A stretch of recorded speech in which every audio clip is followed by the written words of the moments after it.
Lembaga Penyiaran Publik Lokal, Radio Publik Kabupaten Sragen, Buana Asri FM 94,7 MHz, saluran informasi. Selamat siang Mitra Buana dan saudara pendengar, kini saatnya Anda menyimak live talkshow kesehatan bersama RSUD Dr. Suhadi Priyo-Negoro Kabupaten Sragen. Kami yang bertugas mengucapkan selamat siang dan selamat mengikuti. Lembaga Penyiaran Publik Lokal, Radio Publik Kabupaten Sragen, Buana Asri FM 94,7 MHz, saluran informasi. Ya, selamat siang Mitra Buana dan saudara pendengar. Berjumpa kembali dalam acara talkshow kesehatan bersama dengan RSUD Dr. Suhadi Priyo-Negoro Sragen. Dan pada kesempatan siang hari ini bersama saya Dewi Ratih yang akan memandu jalannya talkshow. Dan Mitra Buana, kami informasikan bahwa tema untuk siang hari ini adalah informasi edukasi, kunci keberhasilan tata laksana asma. Dan kita ketahui bahwa tema tersebut diusung dalam rangka memperingati Hari Asma Sedunia. Ya Mitra Buana dan pendengar, Anda bisa menyimak acara ini melalui 94,7 MHz Buana Asri FM dan juga live streaming www.lpplbuanaasrisragen.com. Dan siang hari ini sudah hadir ya menemani Dewi narasumber kita kali ini ya, bersama dengan Dr. Windu Prastia SPP, dokter spesialis paru dari RSUD Dr. Suhadi Priyo-Negoro Sragen. Kita sapa terlebih dahulu narasumber kita ya. Selamat siang Pak Dokter. Selamat siang Mbak Dewi, selamat siang. Iya. Ya. Apa kabar Pak Dokter hari ini? Hari ini kabarnya baik, luar biasa. Iya, masih sehat ya Pak ya. Ketemu sehat, lagi padahal iya. Tahun kemarin itu. Tahun kemarin, rasanya baru kemarin. Iya. Iya, terima kasih sudah hadir ya Pak Dr. Windu siang hari ini. Dan Mitra Buana, nanti kami juga akan mempersilahkan Anda untuk bergabung bersama kami ataupun berinteraktif bersama kami melalui line telepon di 0271 890 799 atau melalui SMS dan juga WhatsApp di 082 133 950 947.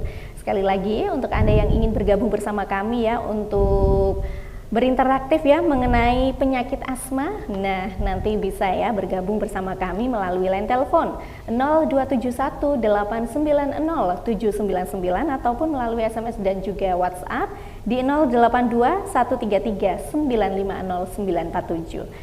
Nah, Mitra Buana, seperti yang sudah Dewi sampaikan di awal ya, bahwa tema kita siang ini adalah informasi edukasi, kunci keberhasilan tata laksana asma, di mana tema ini diusung dalam rangka memperingati Hari Asma Sedunia. Dan mengutip dari berbagai sumber, di mana Hari Asma Sedunia diperingati setiap hari Selasa pertama di bulan Mei. Dan pada tahun 2024 ini, peringatan Hari Asma Sedunia jatuh pada tanggal 7 Mei. Tema yang diusung secara internasional untuk kali ini adalah Asma Education Empowers gitu ya. Nah, seperti apa nanti informasi edukasi mengenai tata laksana asma? Langsung saja nanti kepada Pak Dr. Windu ya. Nah, ini Pak Dokter, mungkin bisa dijelaskan mengenai asma. Asma itu apa sebenarnya? Oh iya, terima kasih Mbak Dewi. Asma itu sebetulnya adalah penyakit yang heterogen yang biasanya memiliki karakteristik peradangan kronik di saluran napas. Penyakit ini ditandai dengan gejala pernapasan seperti batuk, sesak napas, mengi, dada terasa berat, dan gejala tersebut bervariasi menurut waktu dan intensitasnya. Di samping itu juga disertai juga adanya hambatan aliran udara saat ekspirasi. Ekspirasi saat mengeluarkan, menghembuskan. Saya ambil napas, lepas menghembuskan itu terjadinya hambatan aliran udaranya. Jadi hambatan aliran udara saat ekspirasi. Iya. Ya, itu Mbak Dewi. Oh, seperti itu ya Pak Dokter. Pengertian atau definisi dari asma. Iya. Nah, ini dampak dari asma ini apa Pak Dokter? Ya, dampak dari asma sebetulnya gini ya. Sebelumnya kita flashback kembali ya. Iya. Kenapa asma itu selalu diperingati dan penting sekali itu kita edukasi dan kita berikan informasi, karena asma itu merupakan suatu masalah kesehatan dunia. Secara global asma itu membunuh sekitar 1.000 orang setiap hari dan mempengaruhi sebanyak 300 juta orang dari prevalensinya yang meningkat. Diperkirakan pada tahun 2025 penderita asma itu akan terus meningkat hingga menjadi sekitar 400 juta. Itu. Oh, seperti itu ya Pak Dokter ya. Jadi secara global ya Mitra Buana, asma ini membunuh sekitar 1.000 orang dalam setiap harinya dan mempengaruhi sebanyak 300 juta orang dari prevalensinya sehingga meningkat ini ya Pak Dokter ya. Dan diperkirakan ya tahun 2025, wah tahun depan ini penderita asma ini akan terus meningkat menjadi 400 juta seperti itu ya Mitra Buana. Nah ini untuk kriteria diagnosis asma pada dewasa dan anak-anak, mungkin bisa dijelaskan Pak Dokter. Di sini kami akan menjelaskan dalam mengenai kriteria pada asma yang dewasa saja ya Mbak. Kriteria itu pertama adalah batuk, batuk, sesak yang bervariasi menurut waktu dan intensitasnya, terutama pada malam atau dini hari. Juga disertai hambatan aliran udara. Jadi rasa dada itu terasa berat dan lagi kadang ada mengi itu. Ya, itu adalah kriteria untuk asmanya itu. Jadi ada kriteria yaitu bervariasi menurut waktu dan intensitasnya. Jadi kadang-kadang kadang sesak sekali itu ya. Nah, terus juga kita tidak lupa terjadinya hambatan aliran udara ekspirasi. Ya, itu Mbak. Seperti itu ya. Jadi sudah dijelaskan oleh Pak Dokter kriteria diagnosis asma ya pada dewasa ini, dimana pada malam hari ini terasa berat ya Pak. Ketika bernafas gitu. Kemudian juga pasien ini mengalami lebih dari satu gejala. Ya tentunya. Seperti itu. Nah ini Mitra Buana, untuk Anda yang mungkin ingin bergabung ya untuk berbincang-bincang langsung ya sama Pak Dokter yang mungkin mengenai penyakit asma yang mungkin selama ini juga kita sudah mengetahuinya. Secara umum memang masyarakat sudah tahu ini penyakit asma seperti itu ya. Dan Anda mungkin ada keluhan-keluhan, bisa ya nanti seputar penyakit asma ditanyakan ya ke Pak Dokter Windu ini, mumpung di sini seperti itu. Dan juga Anda bisa menyimak acara ini melalui akun Instagram ya di @rssp Sragen, karena juga disiarkan langsung ya melalui akun Instagramnya RSUD Dr. Suhadi Priyonegoro Sragen. Nah ini Pak Dokter ya, kalau tadi sudah dijelaskan kriteria diagnosis asma pada dewasa. Nah ini untuk gejala-gejala yang mungkin bisa mengurangi kecurigaan terhadap asma. Bisa dijelaskan ini. Jadi memang sesak itu tidak mesti nyatakan asma. Yang kira-kira yang mengenai kecurigaan terhadap asma seperti batuk yang tanpa disertai gejala pernafasan yang lain, ataupun produksi sputum yang banyak, tuh batuk dong grok banyak sekali dahaknya. Kemudian sesak yang berhubungan dengan mungkin kalau kita rasa ngantuk, atau mungkin kepala terasa ringan ataupun badan rasa kesemutan, kadang kita juga merasa sesak itu ya. Itu kita tidak mendiagnosis ke arah asma. Kemudian juga nyeri dada. Nyeri dada itu juga salah satu manifestasinya adalah sesak. Tapi bukan sesak napas. Sesak. Kita harus hati-hati ya. Nyeri dada. Nyeri dada. Aduh, sesak jangan-jangan asma. Ya, kita harus lihat apakah ada penyakit lain gitu. Ya. Kemudian pada saat inspirasi ada suara yang keras, misalnya kita ambil napasnya terus ada suara nah, itu juga bukan asma, kemungkinan ada hambatan di saluran napasnya itu ya. Nah, itu untuk, Mbak Ratih. Untuk mengetahui kita bisa tahu ini penyakit asma itu seperti apa? Oh gini, jadi pertama kali kan kita gejala misalnya mengarah ke arah asma seperti kriteria yang sudah kita sampaikan tadi, seperti batuk, sesak napas, sesak yang memberat mungkin pada saat malam atau dini hari, kemudian juga ada batuk, mungkin juga ada produksi sputumnya tapi itu tidak banyak sekali itu ya. Terus kemudian dada rasa berat, kemudian ada hambatan untuk mengeluarkan napas agak terhambat gitu ya. Lah selain itu kita juga harus melakukan pemeriksaan penunjang, Mbak. Gitu ya. Ya karena sesak itu kan tidak mesti harus dari paru, mungkin juga bisa dari jantung, mungkin juga dari organ yang lain. Nah, jadi kita harus melakukan pemeriksaan seperti pemeriksaan penunjang foto ronsen.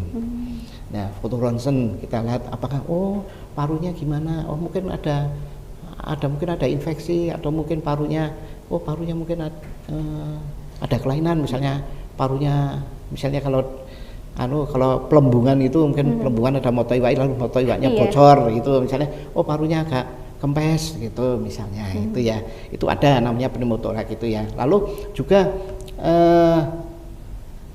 foto ronsen darah, kita periksa juga darahnya apakah ada infeksi atau tidak ya.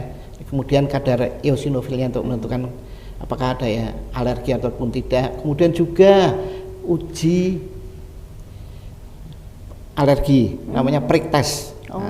Dengan prick test kita tahu ternyata ini dia sensitif terhadap alergen apa gitu ya, mungkin dia alergi terhadap apa, itu dengan prick test itu. Debu itu juga bisa Pak Dokter? Bisa ada.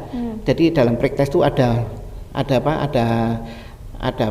sampel untuk kita ambil misalnya cairannya itu kita ambil, kalau kita tusukkan di sini nanti kalau ada agak membesar itu mungkin dia alergi terhadap debu gitu ya. Namanya prick test, uji kulit ya. Lalu ada lagi yang utama malah yang sering kita lakukan di rumah sakit kita, spirometri. Ya, uji fungsi paru. Dengan spirometri kita akan tahu apakah ada hambatan di saluran napasnya itu. Nah itu dengan parameternya apa? Jadi volume ekspirasi paksa detik pertama itu Mbak ya. Jadi dengan pemeriksaan penunjang kita akan mendiagnosis akan memperkuat diagnosis ke arah asma. Kadang-kadang sesak ternyata di spirometrinya normal. Oh gitu. Iya, bisa. Itu bukan ke arah asma. Jadi itu ya Mitra Buana, ada beberapa cara pemeriksaan ya untuk mengetahui ini penyakit asma atau tidak. Nah ini ada beberapa hal seperti yang sudah disampaikan Pak Dr. Windu, ada dengan cara ronsen, kemudian darah lengkap, tes alergi juga, kemudian ada peak flow itu, peak flow meter, ada juga spirometri. Nah ini yang biasa dilakukan itu spirometri itu Pak Dokter. Spirometri, peak flow itu adalah alat untuk mengukur fungsi paru secara sederhana. Biasanya kita lakukan kan di lapangan, misalnya itu ya pada orang kok sesak, kita sesak, mengi, sulniup, itu nilainya berapa dihitung, lalu kita berikan obat pelega, semprot lalu 15 menit kemudian 15-20 menit kemudian kita ukur lagi. Nah kalau ternyata penambahannya itu nilainya itu lebih dari 12%, ya kemungkinan itu ada asma. Gitu. Nah ini Pak Dokter, mungkin juga masyarakat ingin mengetahui ya. Nah ini apakah asma ini bisa menular dari orang lain, bisa menularkan ke kita gitu? Gini ya, asma itu kan sebenarnya suatu penyakit peradangan, oleh karena sel-sel radang. Ya, asma itu bukan penyakit menular. Kalau menular itu adalah kuman masuk lalu terjadinya suatu peradangan, infeksi atau apa itu ya. Tapi kalau ini asma itu bisa juga karena penyakit yang genetik diturunkan, memang bisa juga didapat misalnya karena ada infeksi, dulunya pernah infeksi, misalnya infeksi saluran napas lalu jadi penebalan dari saluran napasnya itu ya. Tapi asma itu tidak menular, jadi saya asma terus menular ke Mbak Dewi, itu tidak. Berarti tidak ini menular. genetik genetik, keturunan itu keturunan, ya Pak? atau mungkin juga didapat tapi karena ada penyakit yang lain sebelumnya, gitu. misalnya kena infeksi Iya. atau kenapa gitu. Gitu. Iya. Nah Iya. ini ya untuk pengetahuan juga ya, menambah edukasi kita ya Mitra Buana, bahwa penyakit asma ini bukanlah penyakit yang menular seperti itu ya, karena ini merupakan penyakit peradangan juga ini, Ya, seperti itu. penyakit peradangan, penyakit hidrogen dengan ditandai oleh peradangan kronik, peradangan yang kronik ya di saluran napas. Ya. Baik. Nah ini ya Mitra Buana dan pendengar, mungkin Anda yang ingin bergabung ataupun berinteraktif, sekali lagi bisa bergabung melalui line telepon di 0271 890799 ataupun melalui SMS dan juga WhatsApp di 082 133 950 947. Sebelum kita lanjut lagi ya ke bahasan selanjutnya, nah ini masih ada beberapa hal ya, mungkin dari tata laksana pengobatannya penyakit asma ini seperti apa, dan mungkin ada hal-hal bagaimana untuk pengendalian asma gitu ya, nanti akan dikupas tuntas oleh Dr. Windu ya. Baik Mitra Buana, sebelum kita lanjutkan, kita akan jeda terlebih dahulu, tetap di Talk Show Kesehatan bersama dengan RSUD Dr. Suhadi Priyonegoro Sragen, bersama saya Dewi Rati dan juga Dr. Windu Prastia.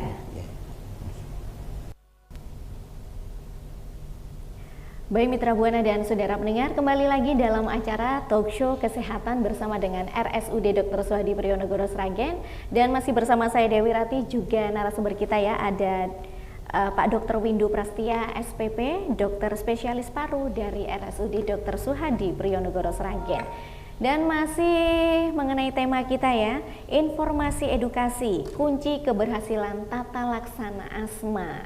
Nah, untuk Anda yang ingin berinteraktif bersama kami ya mengenai penyakit asma ya, boleh ya berinteraktif melalui line telepon di 0271 890799 atau melalui SMS dan WhatsApp di 082 133 950 947.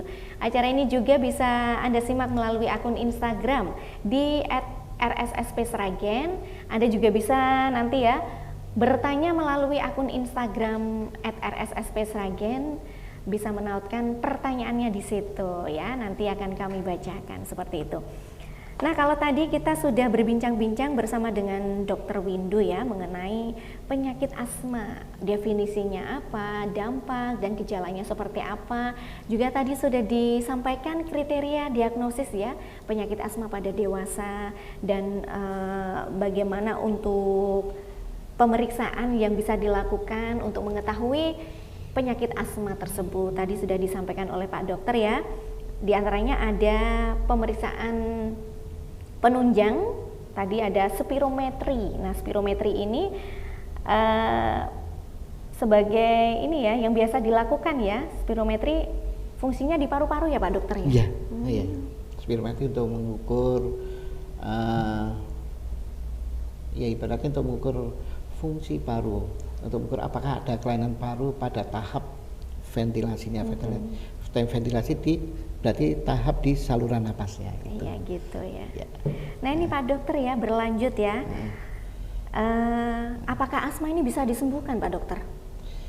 Oh ya, jadi gini ya, untuk asma itu kan dilakukan pengobatan. Iya. Tujuan pengobatan asma itu adalah untuk menjadikan asma yang terkontrol. Ya, tadi terkontrol. Apa yang dimaksud terkontrol?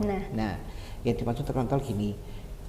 Kalau ada 4 kriteria untuk asma yang dimaksud terkontrol itu, kita kriteria adalah pertama, apakah ada gejala asma pada siang hari lebih dari 2 kali seminggu. Iya. Kemudian juga apakah setiap malam kita bangun oleh karena sesak napas itu, sesak napas itu, sesak napas dan batuk. Apakah kita masih sering bangun pada saat malam hari oleh karena sesak napas dan terus apakah kita selalu menggunakan obat pelega, obat semprotan? Iya. Itu ya. Bisa lebih dari 2 kali dalam 1 minggu. Apakah kita sering menggunakan obat itu? Kemudian yang ketiga, apakah kita ada keterbatasan aktivitas? Misalnya gampang ya, bangun tidur terus kita mau mandi kok sesek atau atau mungkin kita mau lakukan aktivitas apa, bersih rumah atau apa, lalu tapi kok sesak, apa untuk gerak saya sesak. Nah, apakah itu ada atau tidak? Dari 4 kriteria ini kita nilai. Kalau dari 4 kriteria ini tidak ada, berarti asmanya itu terkontrol. Ya, kita nilai dalam waktu 3 bulan ya, berarti asma terkontrol, berarti kita turunkan pengobatannya. Atau mungkin terkontrolnya sebagian itu berarti mungkin ada 2 kriteria saja yang masih ada, misalnya malam hari masih terbangun atau mungkin aktivitas masih terbatas, itu keterbatasan aktivitas. Atau semuanya masih ada gejala-gejala seperti gejala siang hari ya, oleh karena asma lebih dari 2 kali seminggu, malam hari kita sering terbangun oleh karena asma, ataupun masih menggunakan obat pelega atau aktivitas yang terbatas, itu berarti namanya asmanya tidak terkontrol. Gitu. Jadi untuk mengontrol penyakit asma ini bisa dilakukan untuk rutin pengobatan atau seperti apa, Pak Dokter? Ya, jadi pengobatannya itu mungkin ada step 1, step 2, step 3, step 4 ya. Nah, untuk pengobatannya itu nanti kita berikan pengobatan. Misalnya obat asma itu sebenarnya ada 2, pelega dan pengontrol. Pelega itu untuk melonggarkan saluran napas, pengontrol itu untuk anti peradangannya. Gitu. Ya. Ya, ini yang kadang-kadang di dalam masyarakat itu atau dalam istilah itu dulu itu ada istilah paradok asma yang pertama, yaitu asma itu adalah suatu penyakit inflamasi, tapi obatnya malah obat semprot. Obat semprot kan bukan obat semprotnya adalah obat melonggarkan saluran napas, pelega. Ya, tapi malah inflamasinya tidak diobati, itu loh. Jadi itu yang suatu hal yang masih salah kaprah itu ya. Iya, biasanya yang penderita asma itu selalu pakainya itu yang obat lebih semprot. baik semprotan. Jadi semprotan tapi inflamasinya, peradangannya tidak diobati. Nah, itu ya. Iya. Nah, jadi tadi apa ya? Kalau lali Joan. Iya, ini mengenai bisa disembuhkan apa tidak tadi. Sebetulnya kalau namanya asma ya bukan namanya disembuh, tapi adalah terkontrol. Jadi terkontrol itu ya 4 kriteria itu tidak ada semua. Nah, itu. Iya, seperti itu ya. Dan kalau 4 kriteria tidak ada, ya kita tidak usah menggunakan obat. Ya, itu. Ya, seperti itu ya. Jadi harus dikontrol rutin ya, secara rutin ya, Pak Dokter ya. Sebenarnya gini, terjadi asma itu kan tidak hanya kalau sudah terkontrol ya kita lakukan aktivitas sehari ini kan tidak masalah. Oh gitu. Ya kita lakukan, tapi begitu timbul itu mesti ada penyebabnya, pencetusnya. Mungkin karena alergen, mungkin karena kita makan apa yang tidak cocok gitu ya, atau mungkin kita melakukan aktivitas yang terlalu cepat dan berat gitu, itu juga bisa menyebabkan asma gitu. Ini Pak Dokter ada pertanyaan yang masuk ya melalui WhatsApp di 082133950947. Selamat siang. Iya, selamat siang juga. Saya Abil di Sragen. Dok, sinusitis itu apakah juga termasuk gejala asma? Biasanya sinusitis juga sesak nafas seperti asma. Terima kasih. Oh iya.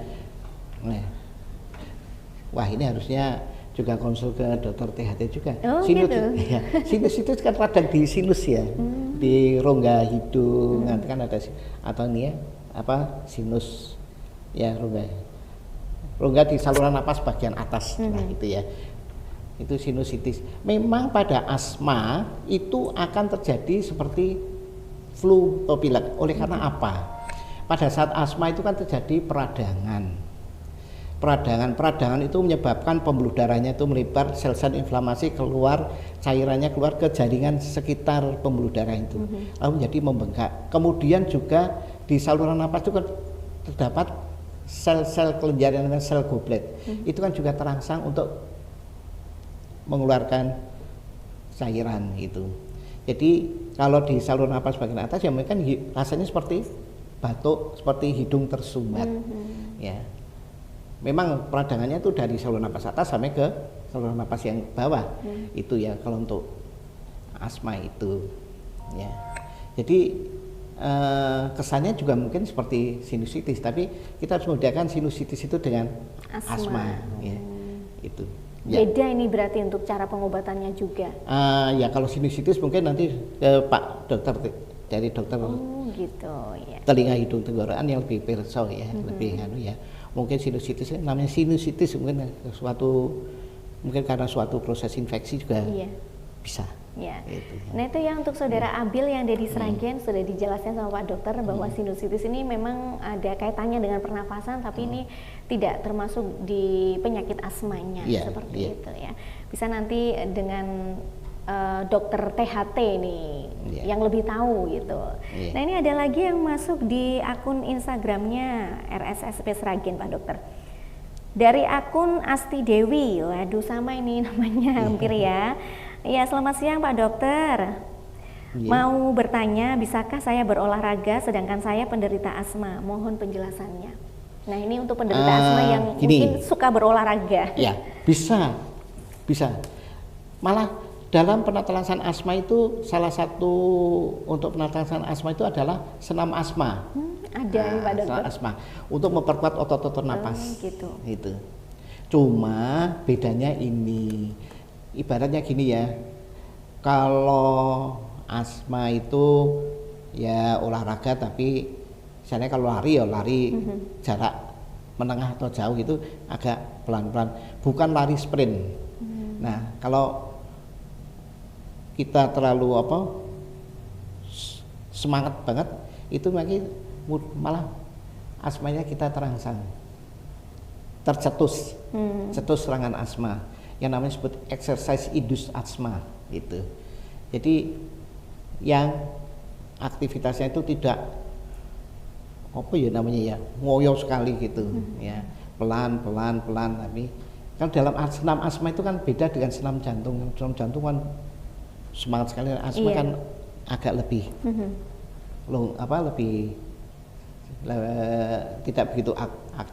tidak begitu semangat banget, bukan semangat ya, tidak begitu geraknya kan tidak begitu cepat sekali, gitu. Jadi penderita asma boleh berolahraga, cuma yaitu yang olahraga yang ibaratnya yang lari sprint, lari yang 100 meter itu kan buanter banget cepat sekali, itu sebaiknya tidak. Tapi kalau lari ya lari yang agak santai gitu. Kalau aktivitas berat gitu Pak Dokter gimana? Aktivitas berat juga enggak masalah ya sebetulnya gitu. Ya. Aktivitas berat itu yang gimana dulu ya, Mbak? Mengangkat beban berat atau? Ya kalau penderita asma biasanya kalau pengobatannya rutin dan melakukan aktivitas sebetulnya tidak apa-apa Mbak. Gitu ya. Iya. Untuk pengobatannya ini biasanya berapa dalam 1 tahun atau berapa bulan sekali gitu Pak Dokter? Udah. Kalau untuk asma gini ya, asma itu kita berikan kalau kita asma udah, terus kita tentukan pengobatannya ya. Ini kita kadang masuknya ke kalau asma itu kan ada klasifikasinya ya. Asma bersentingan, sedang, berat. Ini asma stabil ya, bukan asma yang serangan ya. Bersentingan, sedang, berat. Nah, terus kita kita susun obatnya dalam bentuk pengontrol sama pelega. Nah, apakah dia masuk ke step 1 atau ke step 2? Oh gitu. Gitu ya. Kalau pada step 1 yang mungkin agak ringan sekali ya obatnya pelega sama pengontrol, tapi tidak terus-terusan gitu. Ya, kalau yang ke step 2 mungkin ya yang pelega sama pengontrol yang ringan tapi setiap saat gitu. Gitu ya Pak. Lalu itu nanti kita evaluasi 3 bulan. 3 gitu bulan ya. dievaluasi. Apakah dia itu bagus ataupun malah apakah dia terkontrol ataupun tidak. Kalau terkontrol berarti ya kita turunkan gitu. Nah ini Pak Dokter, dalam dunia kedokteran ya ada yang istilahnya pengobatan asma stabil. Nah ini mungkin bisa dijelaskan Pak Dokter. Asma stabil ya itu tadi. Asma stabil itu adalah asma yang tidak dalam kondisi eksaserbasi. Apa yang disebut eksaserbasi itu adalah adalah episode peningkatan progresif dari sesak napasnya. Sesak napas, batuk, mengi, dada terasa berat, dan penurunan fungsi paru yang progresif. Jadi tidak pada saat seperti itu. Jadi pada asma itu penatasan itu ada asma yang stabil atau asma yang dalam kondisi eksaserbasi. Kalau asma dalam kondisi eksaserbasi tidak yang stabil, yaitu kita pengobatan dengan obat pengontrol dan pelega atau pengontrol ya. Pelega dan pengontrol. Lalu kita berdasarkan apakah pengobatan itu berdasarkan masuk dalam step yang pertama ataupun pada step yang kedua atau pada step yang ketiga atau yang selanjutnya. Nah, kalau asma stabil itu pengobatannya yang penting tidak dalam kondisi eksaserbasi. Lalu ya berarti ya pakai obat pengontrol sama pelega itu. Gitu. Nah, ini Pak Dokter ada pertanyaan yang masuk lagi ya. Selamat siang Mbak Dewi dan narasumber ya. Selamat siang juga. Saya Sandi di Sragen. Dok, yang mempunyai asma apa lebih cenderung terkena COVID karena sama menyerap pernafasan? Terima kasih. Nah, ini gimana nih Pak Dokter? Ya. Soalnya kan COVID ini juga. Ya. Enggak lah. Ya kalau itu ya tidak lah. COVID itu karena daya tahan tubuh kita yang menurun ya. Nah, asma itu hanya sebagai komorbidnya saja. Komorbid itu penyakit penyertanya. Misalnya seperti si Pak A itu punya penyakit gula sama hipertensi misalnya, atau punya gula, Pak B punya penyakit hipertensi, lalu Pak C punya penyakit asma. Nah, itu lalu kena COVID itu. Jadi sebagai komorbidnya saja itu ya, penyakit penyertanya itu ya Pak Dokter ya. Jadi tidak mesti ya itu ya sudah dijelaskan oleh Pak Dokter ya dari Sandi yang dari Sragen ya, bahwa asma itu tidak cenderung terkena COVID. Nah, ini asma, penyakit asma itu adalah komorbid atau penyakit penyerta. Jadi asma itu hanya sebagai penyakit penyertanya. Sebagai penyakit pada penyertanya pasien saja. COVID ya misalnya. Seperti itu ya. Terima kasih Pak Dokter untuk Mas Andi ya, bisa dipahami ini dari penjelasan Pak Dokter ini. Nah, ini Pak Dokter, apakah ada ini makanan-makanan yang harus dihindari agar tidak memicu terjadinya kambuhnya penyakit asma? Oh ya, ya itu tidak mesti ya. Ya, cuma memang ada, karena asma itu kan penyakit heterogen, pencetusnya kan banyak.